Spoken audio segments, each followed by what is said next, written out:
to Minimaps. This Minimap is a quick download on what is mediation, a little tiny download.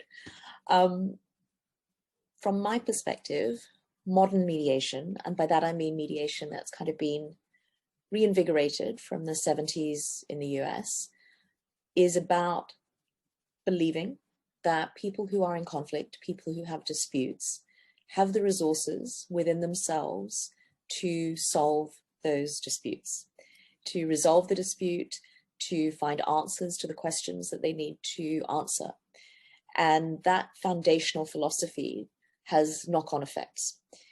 The downstream from that is that mediators believe in self-determination, that the parties have a right to make decisions for themselves, to find their own answers, and to live those answers, whatever they may be, regardless of what I, as an individual, may think of them.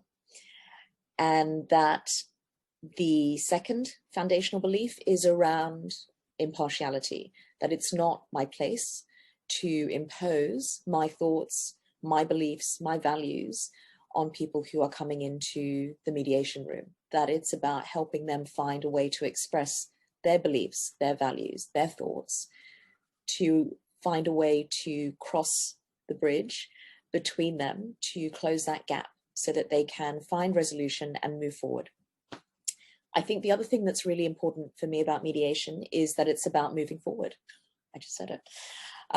That it is about not dwelling in the past, not focusing on past and blame. That's a very, I guess, as somebody who was a solicitor, a very legalistic sort of viewpoint, i.e. we need to assess who is at fault, how much blame should be apportioned, how can we crystallize this event.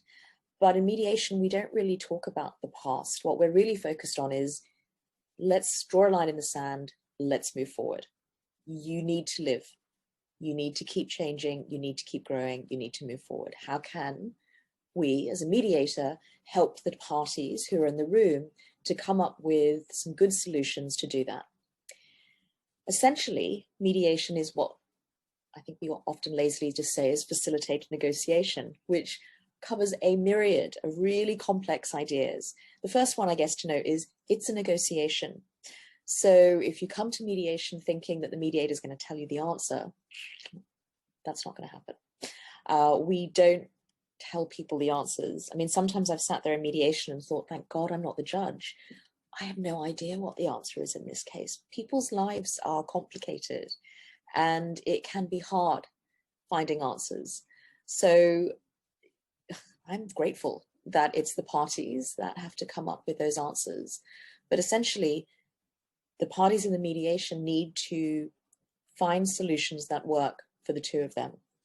I always say to people when I meet them for the first time, when they're coming into mediation, no one leaves with 100% of what they want, no one. And that is true. I've yet to see a case where someone leaves with 100% of what they want. But what you need to try and achieve is enough of what you need that are priorities in order to be able to make arrangements and move on. And that I see people do every day, that I see people coming to often difficult decisions about trying to meet their priorities, trying to find a way forward. And at the end of the day, for me, that's what mediation is. It's about freeing people from the conflict or the dispute that they're in, putting in place a structure and giving them a platform, a pathway, so that they can move forward. So in a nutshell, that's what mediation is.